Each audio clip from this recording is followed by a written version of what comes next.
Malo le soifua. This is Pacific Waves from RNZ Pacific. I'm Lydia Lewis in for Susana Suisuiki. Coming up, a global money laundering and terrorist financing watchdog warns Papua New Guinea to scrub up its act. Large amounts of cocaine, methamphetamine. Also, Pasifika King's birthday honours recipients say there's still work to be done. To fix the wrongs that have been done to the Pacific community for too long. It is time New Zealand recognise who we are. And Super Rugby Pacific hopes dashed for some. But it's all incidental. They've got over the top of Moana Pasifika, whose season is now over. Papua New Guinea has 5 months to fix its anti-money laundering and counter-terrorist financing systems. Otherwise, it will be added to the greylist of a global money laundering and terrorist financing watchdog. The Financial Action Task Force, or FATF, has imposed an October deadline. Our PNG correspondent Scott Wider says the government is clambering to prove its commitment to global partners.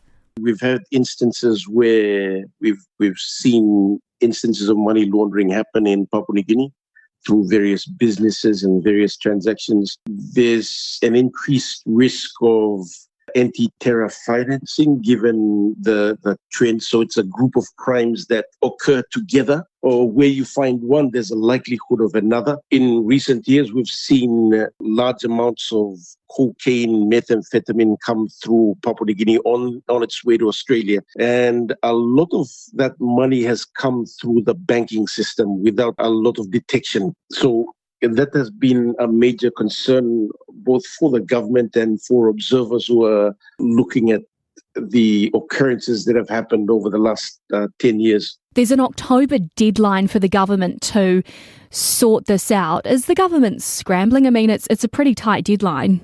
Yes, the Prime Minister especially is under pressure, and the NEC. So he's released a statement, had meetings with various government agencies, had a task force created and put the Treasurer, Ian Lingstucky, in charge of it. And it's a multi-departmental, multi-agency task force that includes the police, customs, the military, and finance, a whole heap of government agencies that are involved in it.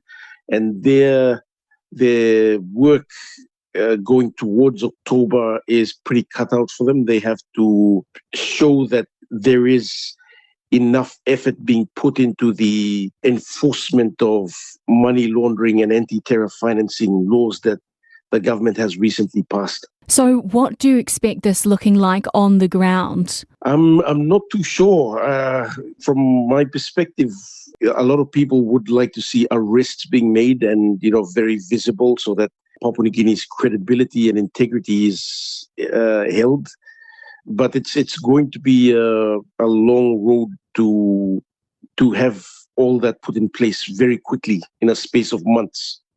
That's right. I mean, community leaders in the Highlands, which you've reported on, have been requesting, arrests to be made for these types of offences and issues for years. And with the lack of policing and obviously violence in some of these areas, is it possible? Yeah, there's ongoing efforts to increase the capacity within the Royal Papua New Guinea Constabulary and in the judiciary system, and a significant amount of investments that have gone in over the last 5 years. It'll take some time before we see some level of some visibility or some tangible outcomes to it. We've seen the arrest and convictions of people who have come through attempting to take drugs to Australia. That caused the government to pass various legislations, including amendments to money laundering and the introduction of anti-terror financing laws. I guess the lack of enforcement boils down to capacity within the agencies responsible. And this isn't the first time that Papua New Guinea has been on this hit list or this grey list. In 2014, Papua New Guinea was on the list, and it took 2 years to get off the list. Yes, it took 2 years to get off the list, and since then, a lot of work has been put in for to shore up the legislations, to create new legislations, make amendments, and there's been a lot of commitment at the legislative level. Now, you can have laws, but when enforcement is weak, then those laws, when not applied, become part of the enforcement becomes part of a problem as well to the whole system. So if Papua New Guinea is back on the grey list, what does that mean for the economy? Yeah, a whole heap of things. And I think primarily the most important that is of concern to the government is the country's financial credibility, its ability to present itself as a credible investment destination, as a credible partner on the global scale. And just it erodes the confidence of people on the outside and investors on the outside, companies that want to invest, companies that want to hold their money onshore. There's a whole chain reaction that comes with that grey listing. And over time, it affects the economy in a big way. And that was our correspondent, Scott Wider, on PNG, staring down the prospect of being back on a global money laundering and terrorist financing watchdog's grey list. The founder of E Rarotonga leads the list of people recognised for contributions to their Pacific communities in the King's Honours List. A total of 188 people who have made their mark on New Zealand have been awarded for their services. There are 88 women and 100 men, drawn from a range of areas including arts and media, business, community work, education, science, health and sport. Te Wila Fuatai reports. Ewan Smith has been knighted for services to Cook Islands business and tourism. During the COVID-19 pandemic and with fewer tourists to fill flights, all employees, including Sir Ewan, were put on the minimum wage. All staff retained their jobs and were also given budget advice. Sir Ewan says managers had to deal with a lot of anxiety, but it was helped by the Cook Islands sense of community. Very much all of our staff are part of a family. I mean, we have a lot of 20, 30 and even 40-year service staff members who've been here all their working lives pretty much. So there's no way anybody's going to be left behind. We couldn't do that. We were all in that together. The former National Party MP Arthur Anai says he thinks of his immigrant parents and their influence on his journey as he receives a King's Birthday honour. He's been made a member of the New Zealand Order of Merit for his contributions to the Samoan community. For more than a decade, Anai advocated for a law change that was finally enacted last year, restoring New Zealand citizenship to Samoans who had it stripped by the then Muldoon government in 1982. On behalf of our community, I'm thrilled for it because this isn't me, this is not mine. This belongs to the Samoan community who stood behind and joined the battle to get justice that belonged to us. And the recognition belongs to all of us because we've all had to hold hands and fight this for a long time.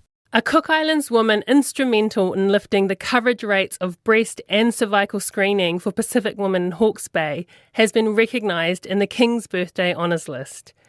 Berry Rangi has been awarded a King's Service Medal for services to the community, particularly Pacific peoples. Mrs. Rangi has reflected on where her sense of community started. When you grow up in the islands, you're not for yourself, you're for everybody. You're for the village, for your island. And coming here, and when we first moved here, there were very few Pacific people over in Napier. We live in Napier. There's a lot more in Hastings.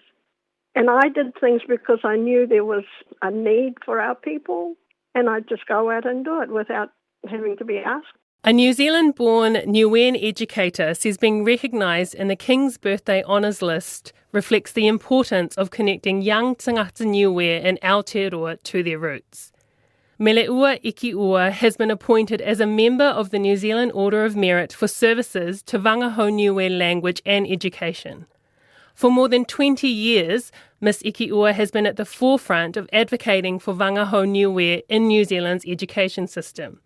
She says the promotion of Wangahau Niue in the NCA system to a Level 1 Achievement Standard subject in 2023 is a career high. There's a lot of people other than myself, like we're here to try and maintain and try and hold on to our language because they say our language is very endangered. But if we keep doing what we're doing now by trying to provide it within education space, be taught as a language and recognised as a course within the schools, to be always holding at Polyfest, to always be promoting having a safe space for them to learn and grow as someone new in New Zealand. Miss Ikiua is a teacher and staff leader at Alfriston College in Auckland. Wili Ngalo has been made a member of the New Zealand Order of Merit for services to the Tokelau community. Mr. Ngalo of the Tokelau Aotearoa Leaders Council says it is very gratifying to see his community's efforts acknowledged at the highest level. He says his biggest concern and motivation is that young people should understand their Tokelauan heritage and be proud of where they came from. A lot of our youth are not quite sure who they are. They know, obviously, the Parangi world that they live in. The challenges for them, I think it's to know their identity. That's really important. Mr. Ngalo says while the award may be in his name, it belongs to all of those around him. It's been 2 weeks and Norfolk Island's emergency or 000 number is still down, causing concern and frustration for locals. One person says it's an accident waiting to happen. Caleb Fotheringham has more. The president of Norfolk Island Tourism Association is not impressed. He says community members feel left in the dark. It's almost like an accident waiting to happen. The government's doing everything they can. They're working on trying to fix the problem. And regular messages to everybody with a mobile phone on Norfolk Island is very welcome. Rail Dondi says police, fire and hospital services have individual landline numbers to call for now. But with 500 visitors each week, it's tough to get the message to everyone. Mr. Dondi says text messages are being sent out daily and the alternative numbers are being played on the radio. Even somebody passing by in a vehicle wouldn't immediately be able to recall the individual numbers that need to be called. It is a major risk for us on Norfolk Island, and we just hope that it can be fixed as soon as possible. The island is a non-self-governing territory of Australia. Norfolk Island People for Democracy member Brett Sanderson says it's a symptom of the island losing the right to self-govern in 2015 and being run by the Department of Infrastructure out of Canberra. They have absolutely no idea when it will be back up and running. So we're left in the perilous situation of having 3 landline numbers that nobody knows, no 000 line working, a mobile network that fades in and out. Mr. Sanderson says all other Australians have access to a 000 number except Norfolk Islanders. This sort of problem did not happen under self-government in Norfolk Island. And don't forget, we did that for 36 years very successfully. So it didn't happen under our government. It just didn't, because we didn't want our elderly to be endangered by not having a 000 service. RNZ Pacific has reached out to Norfolk Island Regional Council for comment. The road to Pacific Rugby playoffs has come to a dead end for Moana Pasifika and the Fijian Drua. The weekend's results saw the Blues leapfrog Moana Pasifika into 6th place and the last playoff spot. Christina Persico reports. Moana Pasifika had hope on their side when they made it into 6th place on the Super Rugby table and in line for a playoff spot. But they had a tough run home, and so it proved. They were annihilated 85-7 by the Chiefs, and then in the last round had to beat the Hurricanes at home with a bonus point. It was a step too far. 10 tries tonight by the Hurricanes. Here's Brett Cameron with Love off the field, and he can't bring it round. But it's all incidental because the Hurricanes are on a real roll here in Super Rugby. They've got over the top of Moana Pasifika, whose season is now over. As heard on Sky Sport, the Canes ran out winners 64-12, but Moana backs coach Stephen Jones says their players have done the club proud, giving their all throughout the season. I think when you look at our group and the amount of guys who are having their first taste of Super Rugby, it's certainly a challenging season, and obviously we hit a high with that Blues victory. We've asked the guys to work hard week in, week out, challenge them to grow their game, and obviously with the fixture list being in the way it is, some tough games at the end of the season, and we couldn't have asked more of the boys. They've given us everything. Hurricanes coach Clark Laidlaw says they were wary of Moana, who should be proud with what they've added to the competition. So we had a huge amount of respect for what they've done, so we prepared accordingly. We had a really solid plan.